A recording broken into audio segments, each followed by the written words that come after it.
Medal of Honor is back. I don't think anyone saw this coming, and where it's coming from and how it's being delivered is arguably the most interesting thing. Now, the Medal of Honor franchise started way back in 1999, 20 years ago. It's fair to say that over the past 20 years it's had its ups and downs. Some of the games were fantastic. Medal of Honor Allied Assault springs to mind. It was a game that was revolutionary for its time and had some fantastic multiplayer that kept me up at night and made me score low marks in my homework when I was at school. But other titles in the series have been less than stellar. The rebooted game from 2010, titled just Medal of Honor, is a good example of the game not reaching its previous heights. So the development history of the Medal of Honor franchise is quite a twisting and turning story. DreamWorks Interactive were the original developers, who were later purchased by Electronic Arts and renamed to EA Los Angeles before being renamed again to Danger Close Games in 2010. Most of the Medal of Honor games since that point were made by EA Los Angeles, apart from some spin-off games that were put together by different studios. In 2010, after the studio was renamed to Danger Close, they released the Medal of Honor Reboot, and then Medal of Honor Warfighter after that. Sadly though, neither of those games was received particularly well, even though they did do some cool things. And in January 2013, EA announced that the Medal of Honor series was being taken out of rotation and for the meantime put on hold, mainly due to the poor reception of Warfighter. Because of this, Danger Close Studios effectively shut down. Some developers moved about to other EA studios, but some of the staff formed the groundwork for what would become DICE LA. A second DICE studio based in Los Angeles formed in 2013. That means that the Medal of Honor franchise was put in a seemingly indefinite hiatus 6 years ago, and we haven't heard anything since until 2 days ago. EA announced that another Medal of Honor game is in the works, surprising everyone, and it's due for release next year. It's called Medal of Honor Above and Beyond, but it's not what you might expect. It's a virtual reality only game, and that's because it's exclusive to the Oculus Rift. Now, I know the idea of a VR game won't appeal to everyone because despite VR being more affordable than it was 2 to 3 years ago and more accessible, easy to set up, I don't think your average gamer has adopted it just yet.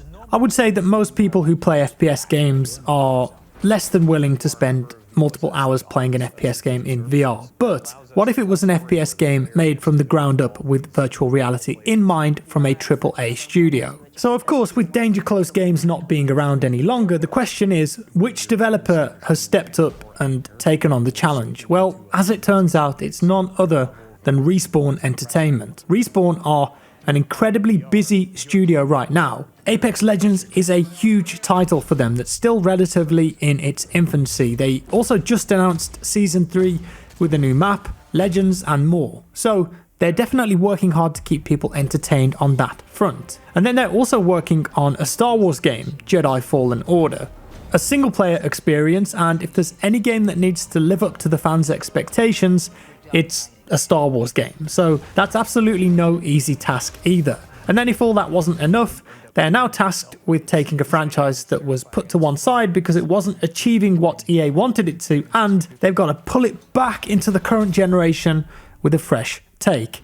It's a big challenge, but if anyone can do it, I think Respawn have got the guts. Medal of Honor has been through a few different time zones since it first released. It's done modern shooters and World War II, but this game is heading back to the World War II era, and leading the development is actually Peter Hirschman, and he was the producer and writer of the original game in 1999. In fact, the original game was pitched by Steven Spielberg, and Mr. Hirschman was in the room when that happened. So if you think of it like that, who better to be leading the development than someone with so much history and love for the franchise? And he joined Respawn in 2016, and a few years ago, I do remember an announcement, or it may have been a rumour or a leak, that Respawn were working on a VR title of some delineation, and of course now we know what that is. It seems that Oculus have gone to Respawn some years ago and said, hey, we want to work with you guys. Do you want to do this? And they've been tasked with putting together a AAA title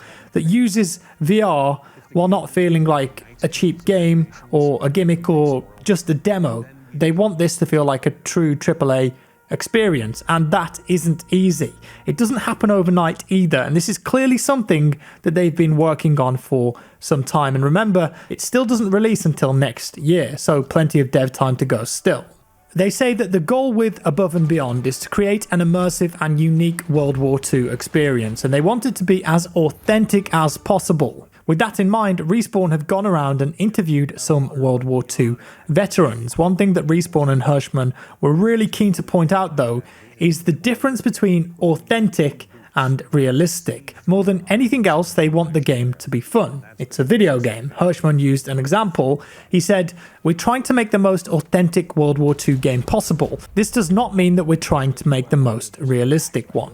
And in this game, you will use the Oculus motion controllers to pick up, hold, aim, and fire your weapons. Do you need more ammo? Well, you'll need to reach down to your left hip and grab some, pop it in the gun, and then reach over to pull the slide back. This part is fun. You know what's not fun? Trying to put it back in the damn holster.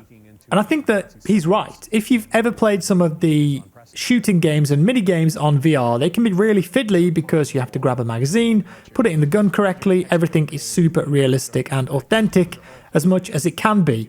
And there's definitely a hardcore audience for that, but sometimes it can lead to frustration. So what Respawn want to do here is make it authentic without heading into that "this is annoying" territory. So let's talk more about the game now, because previous versions of Medal of Honor have had both a single player campaign and a multiplayer component, and it seems as though Above and Beyond is going to be much the same, which is cool. Right now, Respawn are only talking about the single player portion, but they did say that multiplayer is planned. It's coming with apparently a full suite of multiplayer modes, and I'm really excited to see what they've got planned for that. When it comes to the single player mode though, you play as a member of the OSS, the Office of Strategic Services, and you do this over 3 different acts. One is the Resistance, that has you inside occupied France prior to the invasion of Normandy. And then chapter 2 is the Invasion, which is of course beginning with Omaha Beach. And then the third relates to destroying German secret weapons. There is supposedly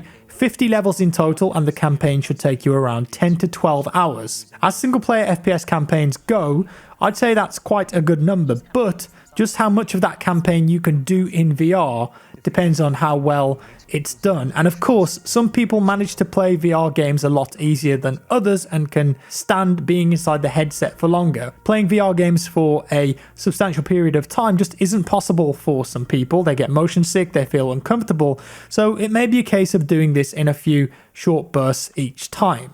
I'm sure there will be those who just blast all the way through it though. In the gameplay that we've seen so far, there are some seriously cool moments. There's one where the player catches a grenade mid-air and throws it back, and another moment when you're in a kitchen surrounded by enemies, but I guess you've run out of ammo, so you pick up a pan and just start throwing it at the enemies. I suppose if you really were in that situation, you'd use whatever you had around you to survive. Of course, I haven't played the game, and without playing it, it's hard to say how intuitive the controls are, but FPS games are harder than they seem in VR because you've really got to line up the controllers, usually to aim down the sights of a gun, so it can take some getting used to. We saw a bit of footage of a Sherman tank too that the player was inside. That could be really epic, and we even saw the player in a German submarine and trying to work their way over a moving train. That might be a bit more frightening in virtual reality, no doubt. Typically though, I think Respawn do a great job of character movement and controls in their games, and I'm sure that for a VR experience that will be no different. I think Apex has some of the best movement and controls in any FPS out there right now. Wrapping things up,